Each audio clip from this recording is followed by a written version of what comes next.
Persian empire का सबसे अमीर तरीन शहर मदाइन और उसके सेंटर में मौजूद है पर्शियन बादशाहों का महल वाइट पैलेस, जहां पर्शियन एम्पायर के तमाम ख़जाने जमा हैं।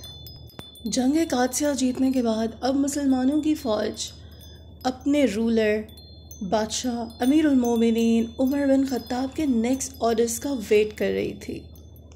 बिस्मिल्लाहिर्रहमानिर्रहीम, अस्सलाम वालेकुम। तो पहले हज़रत उमर सीरीज़ में हमने जेरूसलम के बारे में जाना। वहाँ तक आने के बाद फिर क्या हुआ अब हम जानते हैं। तो ये वाक़या कंटिन्यू किया है हमने कादसिया के बाद से, जहाँ मुसलमान फ़ौज इंतज़ार कर रही थी कि मदीना से उमर उनको क्या ऑर्डर्स भेजते हैं। उमर रज़ियल्लाहु ताला अन्हु ने मदीने से 2 लेटर्स भेजे, एक रोमन एम्पायर की तरफ और एक पर्शियन एम्पायर की तरफ। रोमन एम्पायर को उन्होंने ऑर्डर दिया कि वो जेरूसलम की तरफ चले जाएं और पर्शियन एम्पायर को उन्होंने कहा कि तुमने तब तक नहीं रुकना जब तक आप पर्शियन एम्पायर का मदाइन फ़तह ना कर लें। दरअसल मदाइन पर्शियन एम्पायर का कैपिटल है और उस वक्त की सबसे ताकतवर और अमीर तरीन सिटी, जहाँ पर वाइट हाउस है बादशाहों का और ख़जाने भी हैं। मुसलमान फ़ौज साद बिन अबी वकास की लीडरशिप में फुल स्पीड के साथ अपने मिशन, अपने टारगेट मदाइन की तरफ रवा दवा। इस सिटी को फ़तह करने के लिए मुसलमानों के जोश व जज्बे का उनके कॉन्फिडेंस का एक बहुत बड़ा रीज़न ये भी था कि मोहम्मद सल्लल्लाहु अलैहि वसल्लम बहुत साल पहले उनको इसके बारे में बता भी चुके थे कि वो ऐसा कर पाएंगे, वो इसे फ़तह कर लेंगे। मुसलमान श्योर थे, वो जानते थे कि वो मदीना को फ़तह कर लेंगे। अब ये हमारे नबी ने कब बताया था, जब वो बहुत ज़्यादा मक्का वालों के जुल्म के बाद भी लोगों को इस्लाम की तरफ इनवाइट कर रहे थे और मोहम्मद सल्लल्लाहु अलैहि वसल्लम के चचा भी वफ़ात पा चुके थे और उनका मक्के में रहना बेहद मुश्किल हो गया था क्योंकि लोग वहाँ उनके जान के दर पे थे। तो उनको मजबूरन अबू बकर सिद्दीक़ के साथ, जो कि इस्लाम के पहले खलीफा हैं, मदीना की तरफ जाना पड़ा। छुप के वो लोग मदीना से निकले थे। अब जैसे ही मोहम्मद सल्लल्लाहु अलैहि वसल्लम अबू बकर सिद्दीक़ के साथ वहाँ से निकले तो जो मक्का का लीडर था अबू सुफियान था, उसने ये अनाउंसमेंट कर दी कि जो भी इनको ज़िंदा या मुर्दा हालत में बस वापस लेकर आएगा उसको हम 100 ऊँटों का इनाम देंगे, यानी उसे 100 कैमल्स दिए जाएंगे, बस वो उनको ज़िंदा या मुर्दा वापस लेके आए। ये अनाउंसमेंट सुन के एक आदमी सुराखा बिन मालिक, उसको 100 कैमल्स का लालच हो गया, यानी वो चाहता था कि ये इनाम उसको मिले। चलो लालच भी नहीं कहते लेकिन है तो लालच ही। बहरहाल उसने ये तय किया कि वो जाएगा और उन लोगों को ज़िंदा या मुर्दा वापस लेके आएगा और अबू सुफियान के हवाले करेगा। तो जब वो पीछा करते करते अबू बकर और हज़रत मोहम्मद तक पहुंच गया तो उसका जो घोड़ा था, अब आप यहाँ अल्लाह की शान देखिए कि वहाँ उसका घोड़ा एक जगह रुक गया और वो आगे नहीं बढ़ रहा था और सुराखा ये देख के काफ़ी परेशान था कि आखिर इस घोड़े को हुआ क्या है। लेकिन अल्लाह ताला, अब आप देखें कि जानवर के अंदर भी अल्लाह ताला ने क्या चीज़ डाली है कि वो मोहम्मद सल्लल्लाहु अलैहि वसल्लम की तरफ अपने मालिक को नहीं लेके जाना चाहता कि उनको कोई नुकसान पहुंचाए। अल्लाह की कुदरत हमें काफ़ी जगहों पर इसी तरह देखने को मिल जाती है। बहरहाल जब सुराखा बिन मालिक परेशान हो रहा था तो मोहम्मद सल्लल्लाहु अलैहि वसल्लम ने उससे कहा, सुराखा कैसा हो अगर पर्शियन एम्पायर के बादशाह के हाथ में जो कंगन होते हैं वो एक दिन तुम्हारे हाथ में हो। तो सुराखा सोचने लगा इनके पास खुद तो कुछ है नहीं, ये मुझसे कैसी बातें कर रहे हैं कि खुद ये खाली हाथ है और मुझसे पर्शियन एम्पायर के ख़जाने की बात कर रहे हैं। मगर अब उमर बिन ख़त्ताब की हुकूमत में मुसलमानों की फ़ौज उसी कैपिटल मदीना की तरफ तेज़ी से बढ़ रही थी क्योंकि मोहम्मद सल्लल्लाहु अलैहि वसल्लम की वजह से उनके पास ये कॉन्फिडेंस था कि वही लाज़मी जीतेंगे। मगर मदीना को फ़तह करना इतना आसान भी नहीं था क्योंकि जंग कादसिया से जो लोग भागे थे वो इसी महल में मौजूद थे और ख़ुद यज़दगर्द, एक यंग बादशाह, उसी महल में मौजूद था। और सबसे बड़ा इशू ये था कि इस सिटी मदीना के सामने एक टाइगर्स रिवर बह रही थी जो कि मुसलमानों के पहुंचने से पहले ही पर्शियन एम्पायर के लोगों ने बर्बाद कर दी थी। अब दरिया के ऊपर बना हुआ ब्रिज तो पर्शियन एम्पायर के लोग जला चुके थे और सारी कश्तियों को दरिया के उस पार अपने साथ ले गए थे। अब जब मुसलमान पहुँचे तो उनके पास कोई रास्ता नहीं था, तो वो काफ़ी अर्से तक वहीं पर बैठे रहे और प्लानिंग करते रहे कि आखिर उस दरिया के पार कैसे पहुँचा जाए। पर्शियन बादशाह यज़दगर्द ये सारी हरकतें सिर्फ इसलिए कर रहा था कि मुसलमानों को पहुँचने में ताख़ीर हो जाए, देर लग जाए और वो तमाम ख़जाना जो पर्शियन एम्पायर का है उसको जमा करे और अपने साथ लेके भाग जाए। अब पर्शियन एम्पायर के बादशाह ने साद बिन अबी वक़ास की तरफ एक लेटर भेजा जिसमें एक ऑफ़र थी, और वो ऑफ़र ये थी कि अब बस कर दें, जितने इलाके आप लोग फ़तह कर चुके हैं वो आपके हुए, लेकिन अब हमें सुकून चाहिए, हम जंग नहीं चाहते और अब आप कुछ नहीं करेंगे। साद बिन अबी वक़ास ने वो लेटर, वो ऑफ़र मदीना भेज दी हज़रत उमर के पास, उनको बताया, और हज़रत उमर ने इस ऑफ़र को रिजेक्ट कर दिया। उसका रीज़न ये था कि हज़रत उमर जानते थे कि यज़दगर्द सिर्फ मुसलमानों के टाइम को वेस्ट करना चाहता है और उसको जैसे ही मौका मिलेगा, जैसे ही वो दोबारा स्टेबल होगा या उस कंडीशन में होगा कि वो दोबारा जंग कर सके, वो मुसलमानों पर हमला कर देगा और फ़तह किए हुए तमाम एरियाज़ को छीन लिया जाएगा। मुसलमानों का तो काफ़ी टाइम इस सब में वेस्ट हो ही चुका था क्योंकि ब्रिज गिर गया था और दरिया को पार करने का कोई रास्ता भी नहीं था। और इस दौरान यज़दगर्द ने बहुत चालाकी से मदईन में तमाम ख़जानों को जमा कर लिया था, और बिल्कुल 3 दिन बाद ही यज़दगर्द की प्लानिंग ये थी कि वो तमाम ख़जाने लेकर मदईन से भाग जाएगा। मुसलमानों के जनरल साद बिन अबी वक़ास को इस प्लाटिंग का इल्म हो गया और उन्होंने तय कर लिया कि बस अब हम और टाइम वेस्ट नहीं कर सकते। उन्होंने तमाम मुसलमानों की जो फ़ौज थी उसको अपने सामने उन्होंने जमा किया और कहा कि हम अब टाइम नहीं वेस्ट कर सकते मज़ीद, हमें हर हाल में इसी वक्त मदईन पर हमला करना है। तुम में से कौन है जिसमें इतनी हिम्मत है कि इस टाइगर्स रिवर को क्रॉस कर सके? लेकिन कश्तियाँ ना होने की वजह से सिर्फ घोड़ों पर इस दरिया को क्रॉस करना नामुमकिन था, क्योंकि टाइगर्स रिवर दुनिया के तमाम बड़े रिवर्स में से एक थी, या फिर ये कहें कि सबसे बड़ी रिवर थी, और उसकी गहराई बाकी दरियाओं से काफ़ी ज़्यादा थी। मगर मुसलमान भी पुरजोश थे और किसी कीमत भी पीछे हटने को तैयार नहीं थे। साद बिन अबी वक़ास की बात सुनकर आसिम बिन अम्र सामने आए और कहा कि मैं सबसे पहले इस दरिया को क्रॉस करूँगा। आसिम बिन अम्र के साथ 600 मज़ीद मुसलमान फ़ौज के जवान इस दरिया में कूदने को तैयार थे। अब वो तमाम लोग दरिया के सामने आके खड़े हुए और दरिया को बस गौर से देखे ही जा रहे थे, क्योंकि वो जानते थे कि इस दरिया को क्रॉस करना नामुमकिन है और ये भी पॉसिबल है कि ये 600 जवान जो इसको क्रॉस करने जा रहे हैं वो दरिया को पार करने से पहले ही शायद गर्क हो जाएं। आसिम बिन अम्र ने आसमान को देखा और कहा, कुल्लु नफ्सिन ज़ाइक़तुल मौत, मौत तो एक दिन हर शय को उसका जायका चखना ही है। ये कहकर वो दरिया में कूद पड़े। वो तमाम लोग फुल कॉन्फिडेंस के साथ दरिया में कूद पड़े थे और मदईन के लोग जिन्होंने यहाँ ज़िंदगी गुजारी थी, जो मंज़र आज वो देख रहे थे उन्होंने अपनी ज़िंदगी में कभी पहले नहीं देखा था। 600 लोगों की फ़ौज ने जल्दी से दरिया को क्रॉस करके दूसरी साइड को क्योर कर लिया।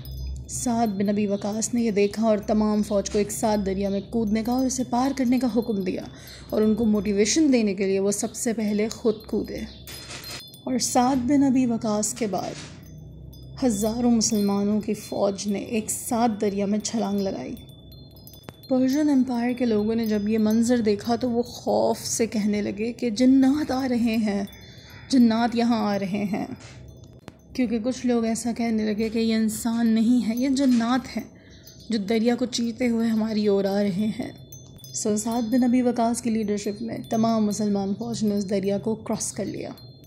वहाँ पहुंचकर मुसलमानों को ये पता चला कि यज़दगर्द जितने ख़जाने लेके भाग सकता था लेके भाग चुका है और वहाँ मौजूद फ़ौज भी भाग चुकी है। अब वहाँ सिर्फ रिहायशी लोग बचे थे, तो साद बिन अबी वक़ास ने सलमान बिन फ़ारसी को उनसे बात करने के लिए भेजा, क्योंकि वो ख़ुद भी पर्शियन थे और उनसे बेहतरीन बात कर सकते थे। क्योंकि सलमान फ़ारसी भी पर्शियन थे, तो पर्शियन एम्पायर के लोगों ने जब देखा कि सलमान फ़ारसी जो पर्शियन हैं उनकी इतनी इज़्ज़त और इतनी वैल्यू है मुसलमानों में, एक बड़े लीडर बने खड़े हैं वो पर्शियन होने के बावजूद, सलमान फ़ारसी की वैल्यू, उनकी इज़्ज़त और मक़ाम देखकर तमाम पर्शियन एम्पायर के जो लोग थे वो ये सोचने लगे कि शायद इस्लाम एक ऐसा दीन है, ऐसा रिलीजन है जो किसी कौम या किसी स्पेसिफिक एरिया या किसी कास्ट का नहीं बल्कि पूरी दुनिया का रिलीजन है। सो इसीलिए पर्शियन एम्पायर की ये अजीम कैपिटल मदाइन, जिसे आज तक कोई फतह नहीं कर सका था, मुसलमानों से जंग किए बगैर ही मुसलमानों के सामने उसे सरेंडर कर दिया गया। पर्शियन एम्पायर की ये पॉजिटिव थिंकिंग इस्लाम के बारे में बिल्कुल ठीक थी, क्योंकि फ्यूचर में आने वाले बड़े बड़े स्कॉलर्स पर्शियन से ही ताल्लुक़ रखते थे। और आज भी पर्शिया ईरान इराक़ के सबसे बड़े किलों में से एक है। मुसलमानों ने बगैर किसी जंग के जेरूसलम की तरह इस बड़ी rich great powerful city Medina को भी फतह कर लिया था। और फिर यूँ मुसलमान फ़ौज मदीन में पहली बार एंटर हुई और वहाँ की बड़ी बड़ी इमारतों को देखकर मुसलमान बहुत हैरान हुए, क्योंकि उन्होंने इससे पहले इतनी मॉडर्न सिटी कहीं नहीं देखी थी। साद बिन अबी वक़ास सबसे पहले इस मॉडर्न सिटी के पैलेस किसरा के महल में गए। इस सिटी के सेंटर में किसरा के महल यानी वाइट पैलेस, जिसका हमने पीछे ज़िक्र किया। यज़दिगर्द पर्शियन बादशाह बहुत सारा ख़जाना लेके वहाँ से फ़रार तो हो गया था, मगर मुसलमानों के ब्रिज क्रॉस करने के खौफ से वो पीछे बहुत सारी दौलत छोड़ गया था, जिसकी कीमत बिलियंस में थी। जिसका अंदाज़ा इस बात से लगाया जा सकता है कि मुसलमानों की फ़ौज ऑलमोस्ट 35,000 तक थी, जिसमें से तकरीबन हर फ़ौजी को 12,000 दिरहम्स दिए गए। और आज के दौर के हिसाब से देखा जाए तो उनकी कीमत $27,000 बनती है। इस ख़जाने का 5वां हिस्सा मुसलमानों के कैपिटल मदीना रवाना किया गया। और जो ख़जाने मदीना रवाना किए गए उसमें पर्शियन बादशाह के ब्रेसलेट यानी वो हैंड कव भी था, जो हाथ में वो कड़े पहनता था, वो भी शामिल थे। और उसका थ्रोन, उसका तख्त, जिस पे एक उसका बैठने का जो बादशाह का एक होता है ना, तख्त होता है सोफ़े की तरह, गोल्ड का था, वो सोने का बना हुआ। और उस तख्त पे जो है वो पूरा पर्शियन एम्पायर का मैप उन्होंने जो है वो एम्बोस किया हुआ था। मदीना में एक बहुत बड़ी आबादी जमा हो गई थी इस ख़जाने को देखने के लिए, क्योंकि अरब्स ने इससे पहले इतना बड़ा ख़जाना एक साथ नहीं देखा था, तो दूर दूर से लोग आए थे देखने के लिए। जैसे ही ख़जाना मदीने पहुंचा तो लोग पर्शियन बादशाह के तख्त को देख के तो हैरान और परेशान रह गए। पूरा सोने से बना हुआ था, उस पे हीरे जड़े हुए थे। और जैसे कि मैंने आपको बताया कि जो तख्त था उसके ऊपर पर्शियन एम्पायर का पूरा मैप उन्होंने बनाया हुआ था। कुछ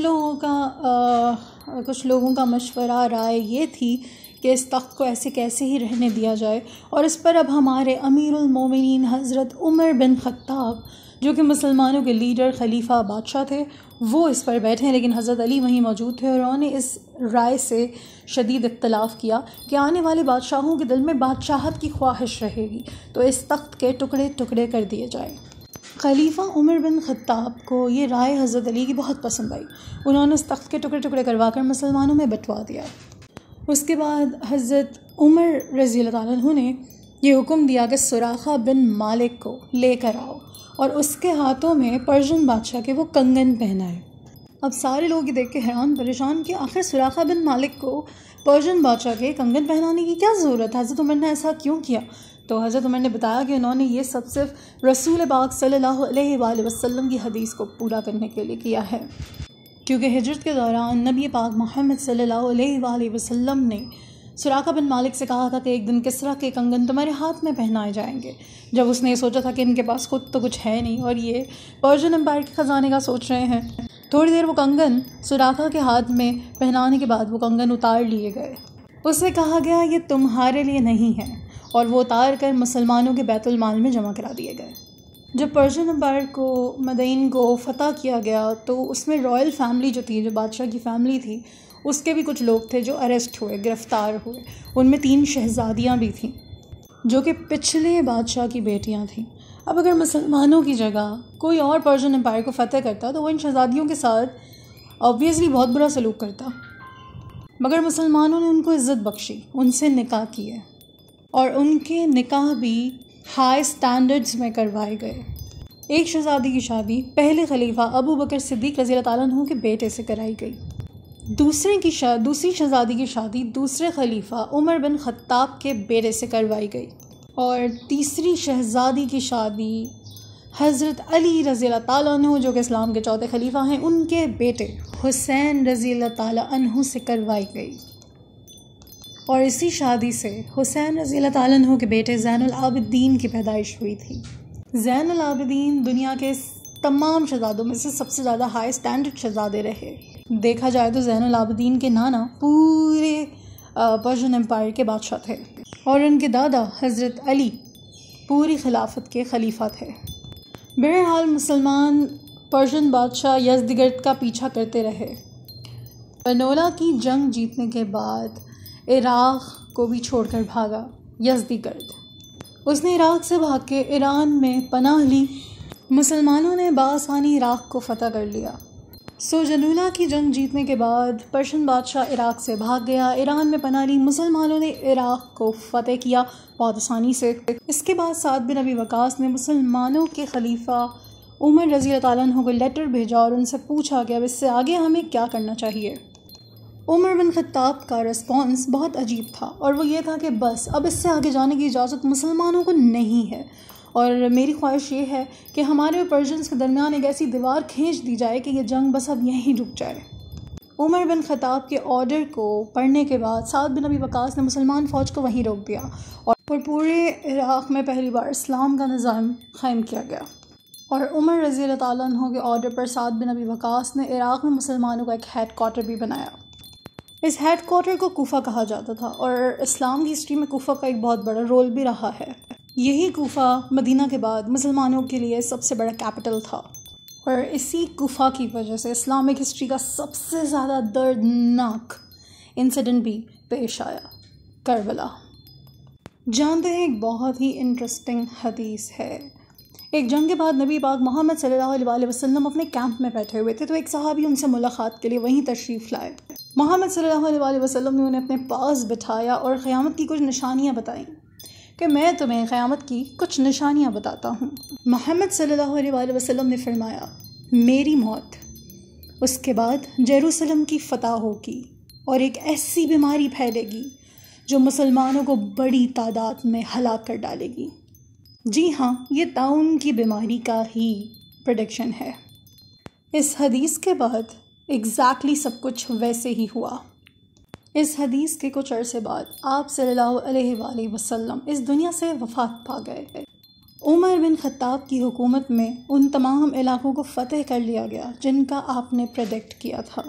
यरमूक और कादसिया जैसी अजीम जंगें जीतने के बाद एक तरफ मुसलमानों ने पर्शियन एम्पायर की मेन सिटी मदीन को फ़तह किया और दूसरी तरफ रोमन एम्पायर में जेरूसलम को फ़तह किया। अब उमर बिन ख़त्ताब के ऑर्डर्स पर फ़ौज को डिवाइड किया गया। एक ग्रुप खालिद बिन वलीद और अबू उबैदा की लीडरशिप में तुर्की की तरफ चला गया और दूसरा ग्रुप आसिम बिन अम्र की लीडरशिप में गज़ा को फ़तह करने निकल गया। खालिद बिन वलीद और अबू उबैदा स्पीड से अपना काम कर रहे थे और आहिस्ता आहिस्ता वो इलाक़ों को फ़तह करते जा रहे थे। लेकिन तमाम चीज़ों में एक बड़ी जंग को डिस्कस करना भी बहुत ज़रूरी है। Battle of the iron bridge. Roman empire bridge के एक तरफ हज़ारों की फ़ौज लेके खड़ी थी और दूसरी तरफ अबू उबैदा कुछ हज़ार के लश्कर के साथ थे और एक बहुत बड़ी अजीम जंग का आगाज़ होने जा रहा था। मगर एक मिनट, अगर ये इतनी ही बड़ी जंग है तो फिर इसे डिस्कस क्यों नहीं किया जाता या फिर इसका कहीं ज़िक्र क्यों नहीं मिलता? क्योंकि ये जंग शुरू होने से पहले ही ख़त्म हो गई। मुसलमान और रोमन एम्पायर की फ़ौज आमने सामने थी। इतने में रोमन फ़ौज के दाएं बाएं साइड से एक फ़ौज की आवाज़ आने लगी जो कि तेज़ रफ्तार से उनकी तरफ बढ़ रही थी। कौन लीड कर रहा था उस फ़ौज को? खालिद बिन वलीद। आज तक ये नहीं मालूम हो सका कि खालिद बिन वलीद ने आखिर उस दरिया को कैसे क्रॉस किया। खालिद बिन वलीद ने रोमन फ़ौज को वहीं पर क्रश कर दिया।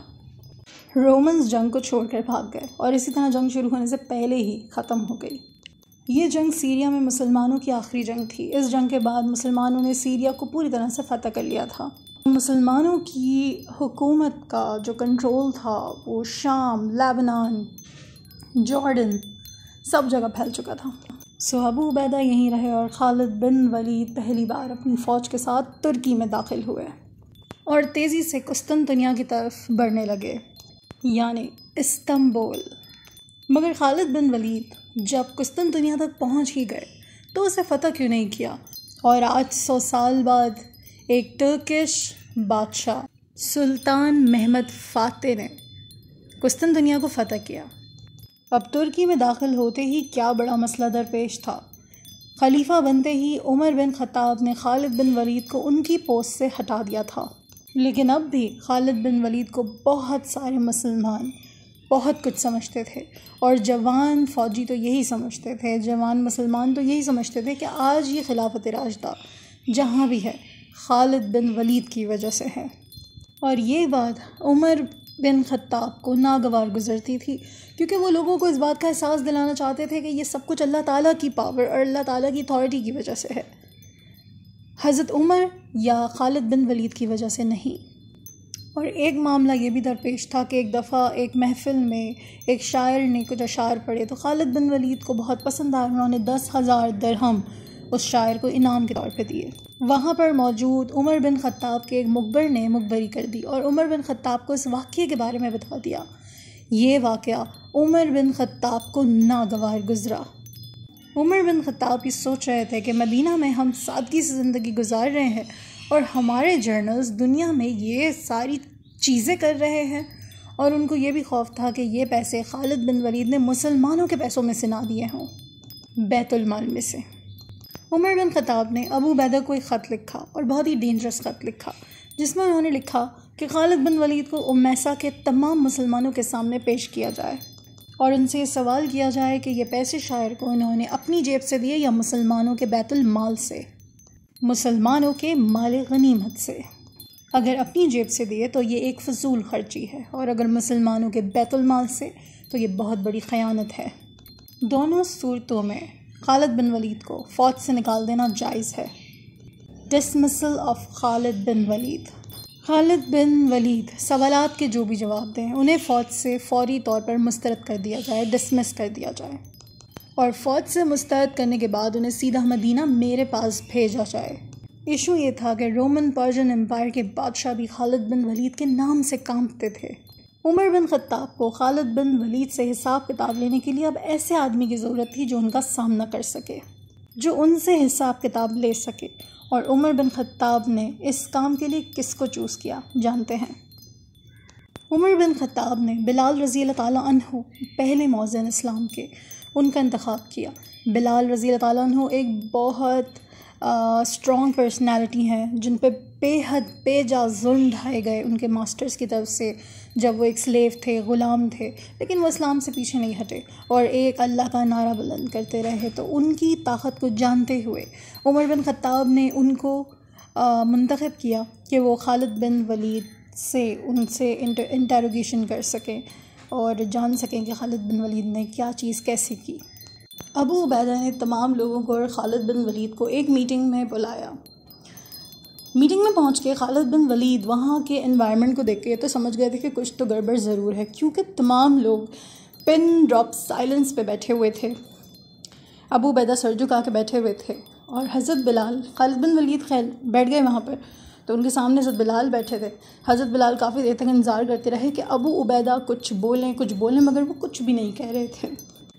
अब हज़रत बिलाल ये समझ गए थे कि अबू उबैदा कुछ भी नहीं बोलेंगे, क्योंकि खालिद बिन वलीद और अबू उबैदा भाइयों की तरह रहते थे, वो एक दूसरे के बहुत क़रीब थे, उन्होंने साथ मिलके बहुत जंगें भी लड़ी थी।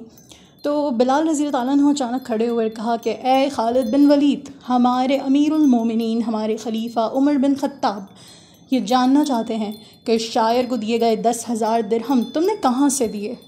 खालिद बिन वलीद समेत तमाम वहाँ बैठे हुए लोग हैरान रह गए। तो बिलाल रज़ी अल्लाह अन्हु ने दोबारा पूछा कि बताओ खालिद बिन वलीद, ये पैसे तुमने अपनी जेब से दिए या मुसलमानों के बैतुल माल से दिए? खालिद बिन वलीद ने जवाब दिया, वो मैंने अपने पैसों में से दिए थे। ये कहकर खालिद बिन वलीद अपनी फ़ौज की तरफ वापस चले गए। उस ज़माने में ब्लैक स्लेव्स को बहुत बुरी तरह ट्रीट किया जाता था। ब्लैक स्लेव्स की कोई वैल्यू नहीं थी, लेकिन इस्लाम में हज़रत बिलाल रज़ी अल्लाह ताला अन्हु का क्या मकाम था, क्या वैल्यू थी कि वो खालिद बिन वलीद जैसे बड़े लीडर को इस तरह से ट्रीट कर रहे थे, उनसे इंटरोगेशन कर रहे थे।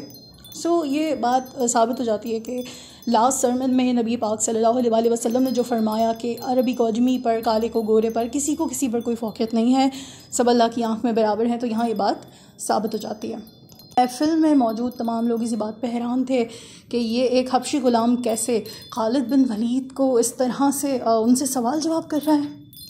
तो लोगों के लिए बहुत हैरत की बात थी।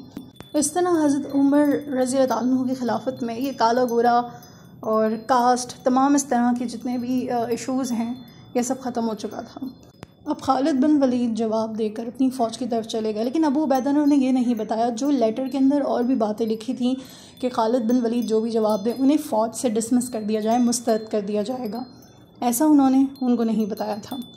काफ़ी दिन गुजरने के बाद उमर बिन ख़त्ताब समझ गए कि मदीना खालिद बिन वलीद नहीं आए हैं, मतलब अबू उबैदा ने उन्हें कुछ नहीं बताया है। तो उमर बिन ख़त्ताब ने एक लेटर डायरेक्टली खालिद बिन वलीद को लिखा और उनको कहा कि सब चीज़ों को छोड़ो और मदीना आओ, क्योंकि मैंने तुम्हें फ़ौज से मुस्तरद कर दिया है, डिसमिस कर दिया है। ये लेटर पढ़ने के बाद खालिद बिन वलीद अबू उबैदा के पास गए और उनसे कहा कि मुझे इस हवाले से क्यों नहीं बताया कि मुझे फ़ौज से निकाल दिया गया है। तो अबू उबैदा ने कहा कि ये तमाम खलीफा के ऑर्डर्स हैं, मेरा इसमें कोई इन्वॉल्वमेंट नहीं है। मदीना के लिए रवाना होने से पहले खालिद बिन वलीद उन तमाम शहरों का विज़िट करने गए जो उन्होंने ख़ुद फ़तह किए थे। वहाँ के लोगों उनका इस्तकबाल करने के लिए आए और खालिद बिन वलीद ने उनके सामने बहुत ज़बरदस्त स्पीच की और फिर मदीना की तरफ रवाना हो गए।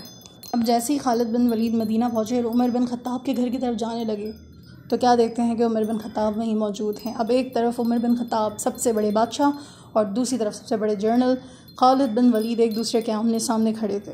उमर बिन ख़त्ताब ने कहा कि खालिद तुमने जो किया है वो कोई ना कर पाता, लेकिन याद रखो कि तमाम चीज़ें अल्लाह के हुक्म से होती हैं। खालिद बिन वलीद ने उमर बिन ख़त्ताब से कहा कि ये जो आपने मेरे साथ किया है अच्छा नहीं किया। उमर बिन ख़त्ताब ने कहा तुमने शायर को जो 10,000 दिरहम दिए वो तुम्हारे पास कहाँ से आए। खालिद बिन वलीद ने कहा कि वो मैंने अपने माल में से दिए। उमर बिन ख़त्ताब ने ऑर्डर दिया कि खालिद बिन वलीद के माल का पूरा जो उनके अकाउंट्स हैं उनकी जांच की जाए। उमर बिन ख़त्ताब के ऑर्डर्स पे सहाबा के एक ग्रुप ने खालिद बिन वलीद के माल का हिसाब किताब लगाया और उन्हें पता चला कि जो खालिद बिन वलीद कह रहे हैं कि उन्होंने अपने माल से पैसे दिए वो सच कह रहे हैं और उनका हिसाब किताब बिल्कुल क्लियर है, किसी किस्म की कोई ख़यानत, कोई धोखाधड़ी कुछ नहीं है। फिर भी उमर बिन ख़त्ताब ने खालिद बिन वलीद को फ़ौज से निकाल दिया और तमाम जर्नल्स की तरफ ये लेटर रवाना कर दिया कि मैंने खालिद बिन वलीद को इसलिए फ़ौज से निकाला है कि कुछ नौजवान ऐसा समझते हैं कि खालिद बिन वलीद की वजह से जंगें जीती जाती हैं, अगर वो ना हो तो जंगें नहीं जीती जा सकती, फ़तह नहीं होगी। और मैं लोगों को ये दिखाना चाहता हूँ कि ये तमाम ताकतें सिर्फ़ अल्लाह की हैं और हम अल्लाह के हुक्म से ही जीतते हैं, खालिद बिन वलीद कुछ नहीं। इस सब के बाद खालिद बिन वलीद यहाँ से शाम चले गए और एक आम सहाबा की तरह, सहाबी की तरह अपनी ज़िंदगी गुजारने लगे। बहुत से लोगों का ऐसा कहना है कि उमर बिन ख़त्ताब ने अपने कुछ पर्सनल क्लैशेस की वजह से खालिद बिन वलीद को डिसमिस किया, उनके साथ ये सब किया, मगर ऐसा कुछ नहीं था। उमर बिन ख़त्ताब एक सख्त लीडर थे और वो तमाम जर्नल्स पे इसी तरह सख्ती रखते थे ताकि वो स्टेट से ज़्यादा ताकतवर ना हो जाएं। ये पता चला कि साद बिन अबी वक़ास ने ऐसा किया है कि अपने जो उनका ऑफ़िस था वहाँ उन्होंने दरवाज़ा लगा लिया है कि लोगों के शोर से बचने के लिए वो अक्सर दरवाज़ा बंद कर लिया करते थे। जब उमर बिन ख़त्ताब को इसका इल्म हुआ तो उन्हें शदीद गुस्सा आया। वैसे तो दरवाज़ा आवाज़ों से बचने के लिए लगा लेना एक बहुत आम सी बात है, लेकिन जब खलीफा तक ये बात मदीना पहुंची तो उन्होंने सोचा कि ये तो हमारा जर्नल अपने आप को अवाम से ऊपर समझ रहा है और उन्हें बहुत गुस्सा आया, क्योंकि खिलाफत का उसूल ये था कि जर्नल के दरवाज़े हमेशा अवाम के लिए खुले रहेंगे। और अब दरवाज़े वाली बात ने उमर बिन ख़त्ताब को बहुत गुस्सा दिला दिया था, तो उन्होंने एक बहुत बड़े सहाबी को पर्शियन एम्पायर में कुफा की तरफ भेजा।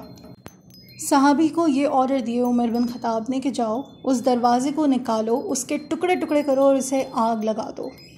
सहाबी ने उमर बिन ख़त्ताब के ऑर्डर पे बिल्कुल ऐसे ही किया और कुछ टाइम के बाद उमर बिन ख़त्ताब ने साद बिन अबी वक़ास को भी डिसमिस कर दिया, उनको भी उनके ओहदे से मुस्तरद कर दिया। इस तरह काफ़ी जर्नल्स अपनी पोस्ट से मुस्तरद किए गए, डिसमिस किए गए और उमर बिन ख़त्ताब की हुकूमत में ज़्यादा जर्नल्स अपना ज़्यादा टाइम पूरा नहीं कर सके, उन्हें डिसमिस कर दिया गया उनके कुछ एक्ट्स की वजह से।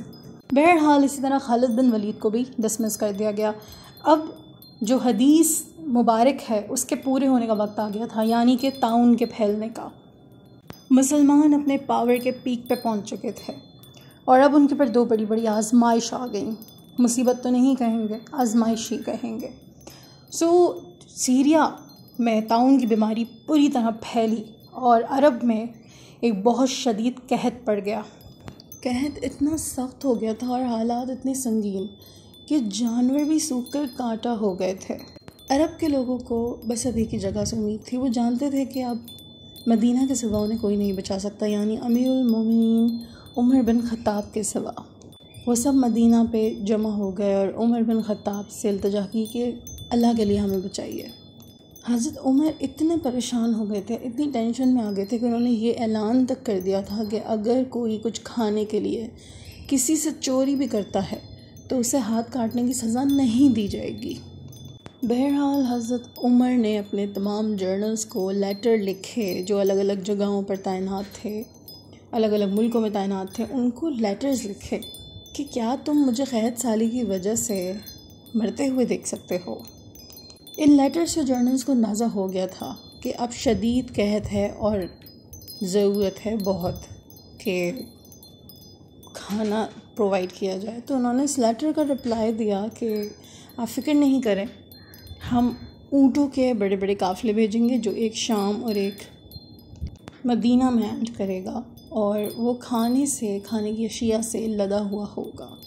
अब इस सबसे पहले उमर रज़ी ताला अन्हो से लोग ये एक्सपेक्ट कर रहे थे कि जो मदीन से ख़जाने आए हैं मुसलमानों के बैतुल माल में, उससे चीज़ें ख़रीद कर खाना दिया जाए लोगों को, क्योंकि मुसलमान इतना ख़जाना उनके पास था बैतुल माल में कि मदीना सबसे अमीर तरीन सिटी थी। बट ख़रीदते क्या हो, अरब में तो कुछ था ही और नहीं। तमाम लोग मदीना को ही खरीदने को भी कुछ नहीं हैं। था। बहरहाल जर्नल्स को जब लेटर लिखे गए तो उन्होंने फिर ऊँटों को रवाना किया, सामान से खाने से लबरेज करके। अब हज़ारों ऊँटों को सामान से भर दिया गया, खाने से भर दिया गया और उन्हें शाम से, इराक़ से, फ़लस्तीन से रवाना किया गया मदीना की तरफ, ताकि अरब के लोगों को ये सब मिल सके। और सिर्फ 1000 ऊँट ही नहीं बल्कि 20 बड़े बड़े जहाज़ भी खाने की अशिया से भरे गए और मदीना की तरफ रवाना किए गए, क्योंकि वो लेटर उमर रज़ी अल्लाह अन्हु की पूरी परेशानी को ठीक से बयान करता था कि जो वो अपने जर्नल्स को कह रहे थे कि क्या तुम मुझे और मेरे लोगों को हलाक होते हुए देख सकते हो। अरब के लोग मदीना में जो भूख प्यास से नढाल बैठे थे, उन्होंने जब ये लदे हुए ऊँट देखे, खाना देखा, तो पहली बार उन्होंने इस चीज़ को और ज़्यादा रियलाइज़ किया कि मदीना और उमर रज़ी अल्लाह ताला अन्हु की ताकत क्या है, वो कितने पावरफुल हैं। अरब हमेशा कोई ना कोई ओजहत करने वाली हरकतें करते ही थे, ज़ाहिर है, लेकिन इस वाक़े के बाद उनको अंदाज़ा हो गया था उमर रज़ी ताला अन्हु की और रियासत मदीना की ताकत का। तो उन्होंने कभी मदीना के सामने फिर सर उठाने की, खड़े होने की या कोई भी बागी हरकत करने की जुर्रत भी नहीं की। अब जो ये जहाज़ और ऊँट खाने की अशिया लेकर पहुँचे, वो आ तो गए, सबको रिस्क भी मिला, लेकिन ये कहत इतना सख्त था, ये ख़त्म नहीं हुआ। ये इतना सख्त था कि एक आदमी ने एक बकरी ज़िबा की ताकि वो खाना खाए, तो उस बकरी में से हड्डियों के सिवा कुछ निकला ही नहीं। ज़ाहिर बकरी कुछ खाएगी तो उसमें गोश्त होगा ना। तो वो शिद्दत से चीखने और रोने लगा कि आज अगर मोहम्मद सल्लल्लाहु अलैहि वसल्लम ज़िंदा होते तो ये ना होता। अब वो आदमी परेशानी और तकलीफ़ में सो गया। जब वो सोया तो उसने ख्वाब में मोहम्मद सल्लल्लाहु अलैहि वसल्लम को देखा, जिन्होंने उससे कहा कि उमर को मेरा सलाम कहो और जाकर कहो कि उमर तुम्हें क्या हो गया है, अक़ल से काम लो। उस शख्स की जैसे ही आँख खुली वो हज़रत उमर की तरफ भागा। अब हज़रत उमर के जो ग़ुलाम थे उन्होंने उस आदमी को रोका कि तुम कौन हो, कहाँ जा रहे हो तुम। तो उस आदमी ने कहा कि मैं रसूलुल्लाह सल्लल्लाहु अलैहि वसल्लम का मैसेज लेके आया हूँ और वो मुझे हज़रत उमर तक पहुँचाना बहुत ज़रूरी है। अब सब लोग ये सुन के बहुत हैरान रह गए कि रसूलुल्लाह सल्लल्लाहु अलैहि वसल्लम का मैसेज ये कैसे लेके आ सकता है। अब उस शख्स ने जब हज़रत उमर को उस ख्वाब के बारे में बताया तो वो समझ गए कि नबी पाक मोहम्मद सल्लल्लाहु अलैहि वसल्लम उनको नमाज इस्तिस्क़ा के बारे में रिमाइंड करवा रहे हैं। ये वो नमाज है जो बारिश होने के लिए की जाती है। तो हज़रत उमर ने तमाम अपने जो जर्नल्स थे उनको आगाह किया कि हम पूरी जो खिलाफत राशिदा है वो एक ही वक्त में नमाज इस्तिस्क़ा अदा करेंगे, एक ही वक्त में एक ही दिन, और सब मिलकर ये पढ़ेंगे और अल्लाह की बारगाह में ये दुआ करेंगे कि बारिश हो जाए और कहत ख़त्म हो जाए। अब जैसे ही शाम, फ़लस्तीन, अरब, मदीना तमाम जगहों पर नमाज इस्तिस्क़ा अदा की गई, थोड़ी देर बाद अल्लाह ताला ने अपनी रहमत बरसा दी, यानी बारिश हो गई। इस बारिश की वजह से कहत की जो सख्ती थी वो थोड़ी कम होने लगी। अब इसी ड्यूरेशन में सीरिया में जो बीमारी फैली थी ताउन, उसने ज़ोर पकड़ लिया और हर घर में ताउन के मरीज़ होने लगे, लोग ताउन से मरने लगे। और सिर्फ इतना नहीं, ये मुसलमान आर्मी के कैंप्स तक पहुंच गई बीमारी के, कितने ही सोल्जर्स भी मर गए। अब जब हज़रत उमर ने देखा कि कितने सोल्जर्स शहीद हो रहे हैं इस बीमारी से और शाम का बुरा हाल हो गया, तो उन्होंने अपने जर्नल अबू उबैदा को लेटर लिखा और उनसे कहा कि तुम फ़ौरी तौर पे मदीना आ जाओ मेरे पास। अबू उबैदा समझ गए थे कि हज़रत उमर उनको बचाना चाहते हैं, लेकिन अबू उबैदा ने उनको जवाब दिया कि मैं अपने सोल्जर्स को छोड़ के कहीं भी नहीं जा सकता ऐसे हालात में। अगर मेरी मौत आनी है और मुझे मरना ही होगा तो मैं यहाँ अपने सोल्जर्स के साथ ही मरूँगा। जब ये लेटर उमर रज़ी अल्लाह तआला अन्हु के पास पहुँचा तो वो ये पढ़ के रोने लगे। लोगों ने पूछा कि क्या हुआ, आप ऐसे क्यों रो रहे हैं, कहीं अबू उबैदा इंतकाल तो नहीं फरमा गए? तो उमर रज़ी अल्लाह तआला अन्हु ने कहा कि नहीं, ऐसा कुछ नहीं है, लेकिन मुझे अंदेशा है कि अनक़रीब ऐसा होने वाला है। और फिर एग्जैक्टली ऐसा ही हुआ कि आर्मी चीफ़ अबू उबैदा के साथ साथ मुसलमान आर्मी के 25,000 सोल्जर्स भी शहीद हो गए ताउन बीमारी से। इनमें वो अजीम सिपाही भी थे जिन्होंने यरमूक जैसी जंग में फ़तह हासिल की थी, जिन्होंने इस्लाम को फैलाने में बहुत अहम किरदार अदा किया था। इस ख़बर से मुसलमानों को बहुत बड़ा धचका लगा था। अबू उबैदा ने अपनी वफ़ात से पहले माज़ बिन जबर को अपना जानशीन मुकर्रर कर दिया था, मगर कुछ ही अरसे में वो भी ताउन की बीमारी से इंतकाल फरमा गए। नए आर्मी चीफ़ माज़ बिन जबर भी फ़ौत हो गए और उनके साथ कई सीरिया के गवर्नर्स भी, उनकी भी डेथ हो गई, जिनमें यज़ीद बिन अबू सुफियान भी थे। अब हज़रत उमर ने नए लीडर्स चूज़ करना शुरू किए और जवानों को भी मौका दिया कि उनमें से लीडर्स बनाए जाएं। अमर बिन आस को नया लीडर बनाया गया। माविया बिन अबू सुफियान जो हैं वो यज़ीद बिन अबू सुफियान के भाई थे और यज़ीद बिन अबू सुफियान ज़ाहिर है उनकी डेथ हो गई थी, तो माविया बिन अबू सुफियान उनको दमिश्क का गवर्नर बनाया हज़रत उमर ने। उमर बिन आस ने आर्मी का जनरल बनने के बाद एक रूल बनाया कि जो सारे सोल्जर्स हैं वो एक साथ ना रहें, अलग अलग रहें और एक दूसरे से मिलना जुलना कम कर दें। यानी जो हमने कोरोना में देखा था ना, क्वारंटीन में लोग एक दूसरे से आइसोलेट कर रहे थे, तो उन्होंने भी इसी तरह सोल्जर्स से कहा कि भाई एक दूसरे से आइसोलेट करें आप, ताकि ये बीमारी ख़ुद ब खुद बस ख़त्म हो जाए। और अल्लाह के करम से यूँ ही हुआ कि आहिस्ता आहिस्ता सीरिया से ये बीमारी, ताउन की बीमारी ख़त्म हो गई। सो अरब से क़हत भी ख़त्म हो गया और सीरिया से ये ताउन की वबा भी ख़त्म हो गई। हज़रत उमर सीरिया के हालात ठीक होने के बाद जब सीरिया का जायज़ा लेने के लिए ख़ुद सीरिया गए तो उनकी मुलाक़ात वहाँ के नए जनरल अमर बिन आस से हुई और अमर बिन आस ने उनके सामने एक नया प्लान रखा कि अब जब हालात ठीक हो गए हैं तो हमें आगे बढ़ना चाहिए और एक नए इलाके की तरफ जाना चाहिए, इजिप्ट यानी मिस्र। फ़िरौन जो हज़ारों सालों से मिस्र पे हुकूमत करते रहे, मगर अब मुसलमान उमर बिन ख़त्ताब की हुकूमत में फ़िरौनों की इस हुकूमत को गिराने वाले थे और उनके मिस्र को उनसे हमेशा के लिए छीनने वाले थे। ये वाक़या है मिस्र को फ़तह करने का। लेकिन क्या आप जानते हैं, हज़रत उमर बिन ख़त्ताब नहीं चाहते थे कि मुसलमान मिस्र पर हमला करें।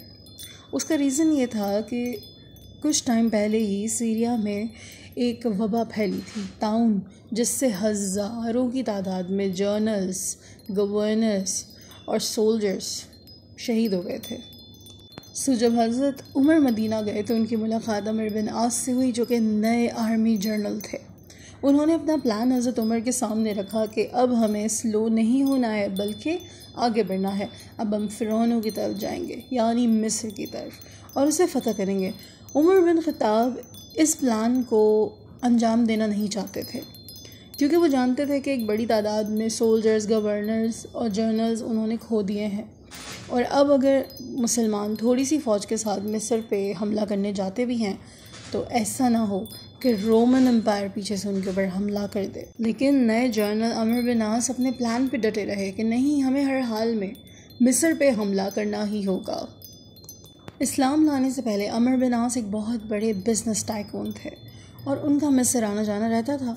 सो उनको ये इन्फॉर्मेशन बहुत अच्छे से थी कि इजिप्ट के लोग मुसलमानों के सामने नहीं खड़े हो सकते। आखिरकार अमर बिन आस के बार बार कहने पर उमर बिन ख़त्ताब अब उन्हें मना नहीं कर पाए और उन्होंने उन्हें हमले की इजाज़त दे दी। अब उमर बिन ख़त्ताब ने जनरल के सामने, अमर बिन आस के सामने एक कंडीशन रखी। वो ये थी कि ठीक है, मैंने तुम्हें इजाज़त दे दी है, मगर शर्त ये है कि अगर मेरा इरादा बदल गया और मैंने तुम्हें तमाम फ़ौज के साथ वापस बुलाया तो तुम्हें वापस आना होगा। अब जो जनरल थे उन्होंने अपनी फ़ौज को तैयारी का हुक्म दिया और 4000 के लश्कर के साथ वो इजिप्ट के कैपिटल की तरफ निकल गए। अब अमर बिन आस अपनी फ़ौज को लेकर इजिप्ट की तरफ बढ़ रहे थे और जो उमर बिन ख़त्ताब है वो मदीना वापस जा रहे थे और पूरे रास्ते उनके दिमाग में बस मिस्र चल रहा था, उमर बिन ख़त्ताब के दिमाग में। और जैसे ही वो मदीना पहुँचे हैं उन्होंने सारे जो सहाबा थे बड़े बड़े, उनकी मीटिंग को कॉल किया, फ़ौरन अरेंजमेंट्स किए, मीटिंग अरेंज की और तमाम लोगों से डिस्कस किया कि इस तरह से अमर बिन आस जो है वो मिस्र पे हमला करने जा रहे हैं और अब बताइए कि हमें करना क्या चाहिए इन हालात में। तो हज़रत उस्मान और बड़े बड़े सहाबा जो थे उन्होंने कहा कि हमें फ़ौरी तौर पर उस फ़ौज को आगे बढ़ने से रोक देना चाहिए। अब सबसे डिस्कशन होने के बाद उमर बिन ख़त्ताब ने एक लेटर लिखा और अमर बिन आस की तरफ भेज दिया कि तुम्हें जैसे ही ख़त मिले, जैसे ही मौसूल हो, अपनी तमाम फ़ौज को लेकर वापस आओ और अगर तुम मिस्र के बॉर्डर को क्रॉस कर चुके हो तो बस फिर अल्लाह अकबर, अल्लाह का नाम लो और आगे बढ़ो। हज़रत उमर ने जिसको भी वो लेटर देकर रवाना किया, कासिद जैसे ही उमर बिन आस तक पहुंचा तो अमर बिन आस उस वक्त बॉर्डर क्रॉस नहीं किया था मिस्र का, बल्कि उसके बहुत क़रीब थे। तो अमर बिन आस ने क्या किया कि उस कासिद को बिठाया, उसे खिलाया पिलाया और उसका इतना टाइम निकाल दिया कि जो मुसलमान फ़ौज थी उसने मिस्र के बॉर्डर को क्रॉस कर लिया। और उस लेटर को उन्होंने उस वक्त तक खोला नहीं जब तक जो फ़ौज है उसने बॉर्डर क्रॉस नहीं किया है। अभी वो कासिद के सिर्फ खिदमत गुजारी, मेहमान नवाजी में लगे हुए हैं और टाइम ज़ाया कर रहे हैं ताकि जो मुसलमानों की जो फ़ौज है वो मिस्र का बॉर्डर क्रॉस कर ले। जैसे ही मुसलमानों की फ़ौज ने बॉर्डर को क्रॉस किया, अमर बिन आस ने उमर बिन ख़त्ताब के लेटर को खोला और कहा कि ओ माय गॉड, अब तो बहुत देर हो गई, अब तो बॉर्डर हम क्रॉस कर चुके हैं और अब हम नहीं रुक सकते। और अमर बिन आस अब रुकने वाले नहीं थे। वो इजिप्ट में दाखिल हुए, कई इलाकों को फ़तह करते हुए उसके कैपिटल तक पहुंच गए। अब वो इजिप्ट की शारक पे खड़े हुए हैं और फुल तैयार हैं जंग के लिए। जिसे आज कायरो कहा जाता है, वो उस ज़माने की सबसे ताकतवर तरीन सिटी थी। पिछले 600 साल से रोमन एम्पायर का राज था इस सिटी पर और कोई भी उनसे इसे छीन नहीं पाया था। मुसलमानों ने सीधा आकर इस सिटी के सामने अपने कैंप्स लगा दिए, अपने खेमे गाड़ लिए और बिल्कुल तैयार हो गए जंग के लिए। रोमन्स ने भी जम के अपनी फ़ौज मुसलमानों के सामने खड़ी की, जिसमें बच्चे औरतें तक थे, ताकि मुसलमानों के ऊपर अपनी दहशत बिठा सकें। मगर किसको डरा रहे थे? मुसलमानों को, जो कुछ भी करके मिस्र में दाखिल हो चुके थे। और उनका जज्बा क्या था? मिस्र को अपने हाथ में ले लेने का। मुमकिन ही नहीं कि कोई अब उन्हें रोक सके। मुसलमान फ़ौज ने अपना एक मैसेंजर साइरस की तरफ भेजा और वहाँ उसको समझाया कि वहाँ जाके उसने क्या स्पीच देनी है। उसने साइरस के सामने, उसके लोगों के सामने जाके कहा कि तुम लोग जानते भी हो हम लोग कौन हैं? हमने अभी अभी तुम्हारे बादशाह हरकल को हराया है। तुम कौन हो जो हमारा सामना कर सको? अब ये सुनकर वहाँ तमाम लोग हैरान रह गए। इसी के साथ अमर बिन आस ने पूरी ताकत के साथ मिस्र के कैपिटल पर हमला कर दिया। मगर कोई फ़ायदा नहीं हुआ, क्योंकि 4000 की फ़ौज इतने बड़े कैपिटल को फ़तह करने के लिए काफ़ी नहीं थी। 7 महीने तक मुसलमान कैंप्स लगा के वहीं बैठे रहे और कोई रिज़ल्ट नहीं निकला। बहरहाल अमर बिन आस को समझ आ गई थी कि उन्हें मदीना से उमर बिन ख़त्ताब से मदद तो मांगनी पड़ेगी, क्योंकि 4000 फ़ौजी कुछ नहीं कर सकते। और उमर बिन ख़त्ताब भी ये बात जानते थे कि अमर बिन आस जो है ना वो इजिप्ट को कुछ ज़्यादा ही लाइट ले रहे हैं और इनको ज़रूरत पड़ेगी। सो अब हज़रत उमर ने मुसलमानों की मदद के लिए 12,000 का लश्कर रवाना किया मदीना से मिस्र की तरफ, और उस लश्कर का लीडर बनाया ज़ुबैर बिन अवाम को। हज़रत ज़ुबैर को इतनी इम्पोर्टेंस दिया करते थे हज़रत उमर, उनकी इतनी इज़्ज़त किया करते थे कि जब उन्होंने अपनी डेथ से पहले खलीफा नॉमिनेशंस की थी, उन्होंने नॉमिनेट किया था लोगों को, 6 लोगों को, तो उनमें एक ज़ुबैर बिन अवाम भी थे। अब ये फ़ौज भी आकर जो अमर बिन आस की 4000 की फ़ौज थी उसके साथ मिल गई, और इन दोनों ने खालिद बिन वलीद की प्लानिंग पे चढ़ के प्लॉटिंग शुरू की ताकि वो जाके अब मिस्र के कैपिटल पे हमला करें। अब दोनों फ़ौजें एक दूसरे के आमने सामने थी, और ऐसा मौका भी आया, मुसलमानों को पीछे धकेलना शुरू कर दिया और ऐसा लगने लगा कि बस अब मुसलमान हार जाएंगे, मगर ऐसा हुआ नहीं। मुसलमानों की जो एक फ़ौज थी वो रोमन्स के पीछे की तरफ आ गई, उनके बैक साइड पे। अब चारों ओर से उनको घेर कर इन्होंने हरा दिया, बुरी तरह क्रश तो कर डाला, लेकिन फिर भी कैपिटल में दाखिल नहीं हो पाए मुसलमान। अब ये सब देखकर ज़ुबैर रज़ी अल्लाह अन्हु ने एक बहुत बोल्ड स्टेप लिया। वो रात के अंधेरे में कुछ साथियों को लेकर सिटी के अंदर दाखिल हो गए, कूद पड़े और वहाँ जाके मुसलमानों के लिए उसका गेट खोल दिया। ये देखकर मुसलमानों की तमाम फ़ौज कायरो में दाखिल हो गई, मिस्र के कैपिटल में, और उसे फ़तह करके वहाँ के गवर्नर को ढूंढने लगी, मगर शायद बहुत देर हो गई थी। गवर्नर बहुत पहले ही इस सिटी को छोड़कर बहुत ज़्यादा powerful city of Egypt Alexander की तरफ भाग चुका था। खैर गवर्नर भाग तो गया था, मगर मुसलमानों का खौफ उसके दिल में इतनी शिद्दत से बैठ गया था कि भागने के बाद उसने एक लेटर लिखा कि अब बस मैं मिस्र को हज़रत उमर के सामने सरेंडर करने को तैयार हूँ। उमर बिन आस ने गवर्नर के इस ऑफ़र को रिजेक्ट कर दिया, उसको ठुकरा दिया। और जब इजिप्ट के बादशाह को ये बात पता चली हेराक्लिस को कि गवर्नर कितना बुज़दिल है, तो उसे शदीद गुस्सा आया कि इसने मेरे हुक्म को जाने बगैर ही कैसे इजिप्ट को सरेंडर कर दिया। उसने तमाम अपनी जो फ़ौज थी, जितने जर्नल्स थे, गवर्नर्स थे, उनको लेटर्स भेजे कि भाई इस बुज़दिल गवर्नर की बातों में नहीं आना और मुसलमानों से आखिरी जंग के लिए तैयार रहो, हम इजिप्ट को यूं ही सरेंडर नहीं करेंगे। अमर बिन आस को भी ये बात समझ आ गई थी कि अब रोमन एम्पायर का बादशाह अपनी आखिरी सांस तक लड़ने को तैयार है, तो अमर बिन आस ने भी अपनी आर्मी को अलेक्जेंडर की तरफ जाने का हुक्म दिया। जब सारे मुसलमान फ़ौज अपना सामान बांधने लगे तो अमर बिन आस भी अपने टेंट की तरफ गए, उसे बांधने के लिए, समेटने के लिए सब कुछ। तो उन्होंने देखा कि कबूतर है, उसका घोंसला है, उसमें बच्चे हैं, अंडे हैं। तो उन्होंने सोचा कि इस काम को ऐसे ही रहने देना चाहिए कबूतर के घर को बचाने के लिए, उन्होंने उसको वैसे ही छोड़ दिया। मुसलमानों ने भी उस कैम्प को वहीं रहने दिया, किसी ने भी उसको नहीं हटाया, बल्कि उसके अतराफ़ में बसेरा करने लगे। अरबी में कैम्प को फस्ताद कहते हैं, और जो इजिप्ट का कैपिटल है उस सिटी का नाम ही फस्ताद पड़ गया, यानी कायरो। अब रोमन्स के कुछ अरसे बाद मुसलमान भी अलेक्जेंड्रिया पहुंच गए, और अलेक्जेंड्रिया पहुंच के वो सिटी को देखकर बहुत हैरान रह गए, क्योंकि अलेक्जेंड्रिया अलेक्जेंडर के नाम पे बनी एक बहुत बड़ी सिटी थी, और हज़रत उमर ने अपनी पूरी खिलाफत में इससे बड़ी सिटी पर पहले कभी हमला नहीं किया था, क्योंकि ये दमिश्क और मदीन जैसी सिटी से भी बहुत बड़ी सिटी थी। मुसलमानों ने अलेक्जेंड्रिया को फ़तह करने की बहुत कोशिश की, मगर हर प्लान, हर अटैम्प्ट फ़ेल हो रहा था। अगले 6 महीनों तक मुसलमान इस सिटी के दरवाज़ों के पास बेबस बैठे रहे। मुसलमानों की हिम्मत को और तोड़ने के लिए रोमन बादशाह ने एक बड़ी फ़ौज मुसलमानों की तरफ रवाना की ताकि जंग हो, और पहली बार ऐसा लग रहा था कि उमर बिन ख़त्ताब मिस्र की इस सिटी अलेक्जेंड्रिया को फ़तह नहीं कर पाएंगे और मुसलमान ऐसे ही वापस चले जाएंगे। लेकिन अब होता है एक ट्विस्ट, और वो क्या है कि रोमन एम्पायर के इस्तांबुल में ये हुआ कि जो बादशाह हेराक्लियस था उसकी 30 साल हुकूमत ख़त्म हो गई। कैसे? बादशाह की डेथ हो गई और उसके जवान बेटे ने तख्त को संभाल लिया। अब इस बादशाह से लोगों को बहुत उम्मीदें थीं कि ये रोमन एम्पायर को बचा लेगा, लेकिन हुआ क्या, ये बादशाह भी ज़िंदा नहीं रह सका।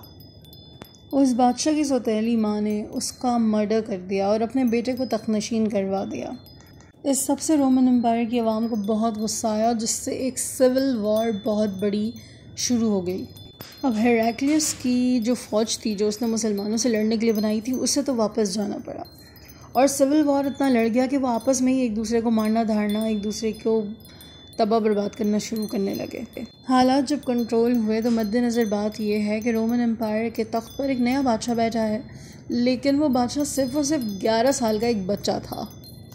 अब आप ख़ुद सोचें कि 11 साल का एक बच्चा जब खलीफा उमर बिन ख़त्ताब के सामने खड़ा होगा तो क्या होगा। खैर, खलीफा उमर बिन ख़त्ताब ने मदीने से तमाम चीज़ों पे नज़र रखी हुई थी और वो ये बात तो जानते थे कि अब मिस्र को फ़तह करने का बेस्ट टाइम है।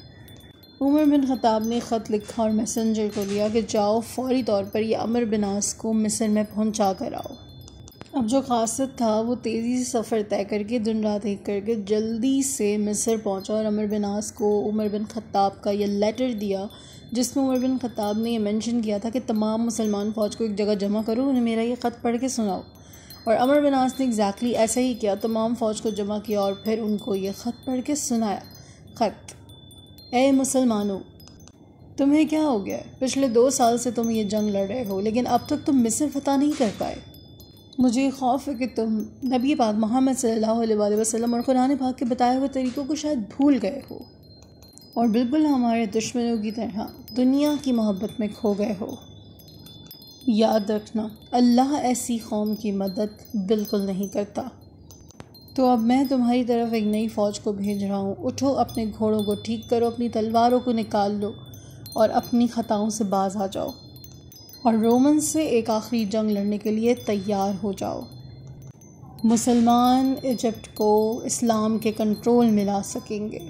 उमर बिन ख़त्ताब के लेटर ने ऐसा मोटिवेशनल डोज दिया मुसलमानों को कि तलवार उठा के उन्होंने अलेक्जेंड्रिया पर ऐसा हमला कर दिया कि रोमन्स हैरान रह गए, परेशान हो गए, अपने वॉल, गेट्स, टावर्स सब कुछ छोड़ कर इधर उधर भागने लगे। अब मुसलमान इस सिटी में दाखिल हो गए। अब साइरस को बहुत अच्छे से अंदाज़ा हो गया था कि 11 साल की उम्र का बच्चा, एक 11 साल का बादशाह उमर रज़ी अल्लाह तआला अन्हु की खिलाफत का सामना नहीं कर सकता। उसने फ़ौरन अपना पेन उठाया और तमाम मिस्र को उमर रज़ी अल्लाह तआला अन्हु के सामने सरेंडर कर दिया। फ़िरौनों का मुल्क इजिप्ट अब मुसलमानों के कंट्रोल में आया। उमर बिन आस ने फ़ौरन एक क़ासिद, एक मैसेंजर मदीना यानी अमीरुल मोमिनीन खलीफा हज़रत उमर की तरफ रवाना किया। ये मैसेंजर बगैर कोई वक्त ज़ाया किए तेज़ी से मदीना पहुंचा और उमर रज़ी अल्लाह तआला अन्हु के घर की तरफ जाने के बजाय वो मस्जिदुल नबवी गया और उमर रज़ी अल्लाह तआला अन्हु फ़ौरी तौर पर मस्जिदुल नबवी पहुँचे। ये क़ासिद उमर रज़ी अल्लाह तआला अन्हु को मिस्र की फ़तह के बारे में बताने के लिए भेजा गया था। जब इस क़ासिद ने उमर रज़ी अल्लाह तआला अन्हु को मिस्र की फ़तह के बारे में बताया तो उमर रज़ी अल्लाह तआला अन्हु ज़मीन पर गिर गए और अल्लाह के सामने सजदा किया और तमाम मदीना के लोगों को जमा करके उन्हें मिस्र की खुशखबरी सुनाई। उमर रज़ी अल्लाह तआला अन्हु ने उस मैसेंजर से पूछा कि तुम मेरे घर के बजाय मस्जिद नबवी क्यों गए? उस मैसेंजर ने कहा कि मुझे लगा आप सो रहे होंगे।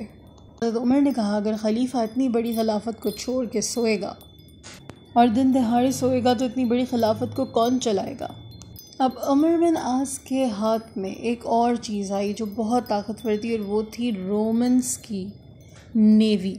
और वो उमर बिन ख़त्ताब से ये इजाज़त चाहते थे कि मुसलमान, अब ये वक्त आ चुका है कि मुसलमान अपनी एक नेवी फ़ोर्स बनाएं।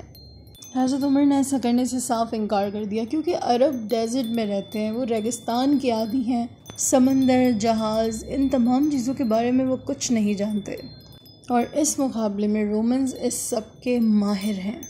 तो हो सकता है कि तमाम फ़ौज डूब जाए और ये चीज़ अपने ही गले में अटक जाए। बहरहाल उमर बिन आस इस प्लान को छोड़कर अल्जीरिया तक पहुंच गए। उमर बिन ख़त्ताब ने लेटर लिखा कि अब बस करो, हमारी खिलाफत बहुत ज़्यादा फैल चुकी है और अब बस रुक जाओ। अब उमर बिन आस वापस मिस्र में कैपिटल कायरो में आए और उनकी मुलाकात कुछ अजीब से लोगों से हुई। उन लोगों ने मुसलमानों को बताया कि ज़्यादा खुशी मनाने से पहले ये जान लो कि हर साल दरिया नील का पानी खुश्क हो जाता है और उसे दोबारा बहाने का तरीका सिर्फ हम जानते हैं कि दोबारा दरियाए नील कैसे भरेगा। एक जवान लड़की को, जिंदा जवान लड़की को उसमें फेंक दिया जाता है और फिर दरियाए नील दोबारा से आबाद होता है। मुसलमानों ने जब ये बातें सुनी तो उन्होंने अपने सर पकड़ लिए कि ये क्या बेहूदगी की बातें कर रहे हैं, कैसे पागल लोग हैं ये। अब कुछ टाइम बाद बिल्कुल ऐसे ही हुआ कि दरिया नील का पानी बिल्कुल खुश्क हो गया और मुसलमान घबराने लगे और पानी इस हद तक सूख गया कि कुछ लोग तो ये सोचने लगे क्या वाकई हमें भी ऐसी कुर्बानी देनी होगी दरिया के पानी को वापस लाने के लिए।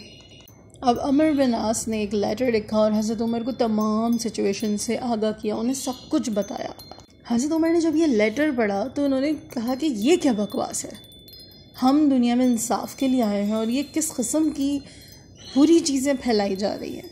उन्होंने एक लेटर लिखा और दरिया नील में डालने का उसको हुक्म दिया। लेटर में ये लिखा था कि ए नील के पानी, अगर तू अपनी मर्ज़ी से बहता है तो हमें तेरी ज़रूरत नहीं, सूख जा, लेकिन अगर तू अल्लाह के हुक्म से बहता है तो हम अल्लाह से दुआ करते हैं वो तुझे पहले से भी ज़्यादा तेज़ बहाए।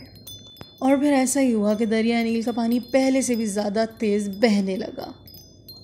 इस तरह हज़रत उमर सिर्फ बादशाह नहीं बल्कि पूरी दुनिया के सामने एक नया निज़ाम रख रहे थे और उनके दौर में इंसाफ का ऐसा निज़ाम था कि एक दिन आर्मी चीफ उमर बिन आस के बेटे ने इजिप्ट को फ़तह होने के बाद एक इंसान को डंडों से मारा, एक आम इजिप्शियन को मारा और ये दिखाने की कोशिश की कि अब हम तुम्हारे बादशाह हैं क्योंकि हमने इजिप्ट को फ़तह कर लिया है। जिस इजिप्शियन को उमर बिन आस के बेटे ने मारा था और उसे कहा था कि तुम अब हमारे ग़ुलाम हो, उसने उनको तो कुछ नहीं कहा लेकिन वो मदीना की तरफ रवाना हो गया क्योंकि वो उमर बिन ख़त्ताब के इंसाफ को जानता था। जब उस मिस्री ने उमर बिन ख़त्ताब को तमाम हालात से वाकिफ़ किया, उनको बताया, आगाह किया, उमर बिन ख़त्ताब को शदीद गुस्सा आया। हज़रत उमर ने उस मिस्री से कहा कि तुम यहीं बैठो और उन्होंने उमर बिन आस को एक ख़त लिखा कि अपने बेटे को लेकर फ़ौरी तौर पर मदीना पहुँचो। जब वो दोनों बाप बेटे मदीना पहुँचे, अब उन दोनों बाप बेटे ने देखा कि मीटिंग है पूरी और लोग जमा हैं, काफ़ी लोग बैठे हैं और वो मिस्री भी बैठा है। उनके बेटे ने देखा कि वो मिस्री भी देखा जिसको उन्होंने पीटा था। तो उमर बिन ख़त्ताब ने अपना डंडा उस मिस्री को दिया और कहा कि उमर बिन आस के बेटे को उसी तरह डंडे से मारो जिस तरह इसने तुम्हें मारा था। अब उमर बिन ख़त्ताब ने वो डंडा उस मिस्री को दिया और कहा कि अब ये डंडा इसके बाप के सर पे मारो, यानी उमर बिन आस के सर पे मारो, क्योंकि इसके बाप की पोस्ट की वजह से इसकी इतनी हिम्मत हुई कि इसने तुम्हें इस तरह से ट्रीट किया है। उस मिस्री ने उमर बिन आस के सर पे तो नहीं मारा, लेकिन उमर बिन ख़त्ताब ने कहा कि तुम कब से लोगों को अपना ग़ुलाम बनाने लगे जबकि उनकी माँ ने उनको आज़ाद पैदा किया है। इसी इंसाफ की वजह से हज़रत उमर दुनिया के सबसे ताकतवर तरीन लीडर बन चुके थे। मगर इजिप्ट फ़तह करने के बाद पर्शियन एम्पायर का बादशाह मुसलमानों पर हमला करने के लिए बिल्कुल तैयार था क्योंकि उसे मुसलमानों से बदला लेना था। सो यहाँ इस वीडियो को एंड करते हैं। मुझे उम्मीद है कि ये वाक़या का ये हिस्सा आपको बहुत पसंद आया होगा, इसने आपको बहुत इंस्पायर भी किया होगा। और अगर हम जस्टिस की बात करें तो उमर बिन ख़त्ताब एक बहुत बड़ी मिसाल हैं और उनको देख के हमें मोटिवेशन मिलती है। ये जो वाक़या एंड में हमने सुना कि किस तरह से मिस्री को उन्होंने प्रोटेक्ट किया और जर्नल के बेटे को उसी तरह से सज़ा दी गई जिस तरह उसने मिस्री पर जुल्म किया था, और ये जुमला कि तुम किसी को अपना ग़ुलाम कैसे बना सकते हो जबकि उनकी माँ ने उन्हें आज़ाद पैदा किया है। तो इंसाफ कहना तो बहुत आसान है लेकिन इंसाफ करना उतना ही मुश्किल है। इंसाफ करने के लिए जिगरा चाहिए और उमर बिन ख़त्ताब की खिलाफत को तो अब हम मुसलसल सुन ही रहे हैं कि कितने स्ट्रॉन्ग और कितने दबदबे वाले वो एक अजीम लीडर थे और कितनी उनकी फतूहात हैं, क्या उनका दौर है। अभी भी उमर बिन ख़त्ताब की खिलाफत ख़त्म नहीं हुई है बल्कि चल रही है और अभी हमारे सबके फेवरेट खालिद बिन वलीद का ज़िक्र भी तो आना बाकी है। लेकिन बहुत अफसोस के साथ इसके नेक्स्ट पार्ट में डेथ ऑफ खालिद बिन वलीद हम डिस्कस करेंगे। और शायद डेथ ऑफ अमीरुल मोमिनीन उमर बिन ख़त्ताब भी नेक्स्ट पार्ट में ही डिस्कस होगा। तो अगर आपको ये वीडियो अच्छी लगी है तो इसे शेयर करें, लाइक करें, कमेंट करके अपनी राय ज़रूर दें और मेरे चैनल को सब्सक्राइब करें। और हाँ, तैयार रहें अगले पार्ट के लिए, क्योंकि खालिद बिन वलीद को जो पसंद करते हैं वो उस पार्ट को मिस नहीं करना चाहेंगे। और खिलाफत उमर बिन ख़त्ताब भी अब इख्तिताम को पहुंच रही है। नेक्स्ट पार्ट में उमर बिन ख़त्ताब की खिलाफत का आखिरी हिस्सा होगा, उनकी डेथ हो जाएगी और तीसरे खलीफा कौन होंगे ये हम अगले वीडियो में जानेंगे। तो बंदे रहिए मेरे चैनल के साथ, सब्सक्राइब कीजिए। अल्लाह निगहबान।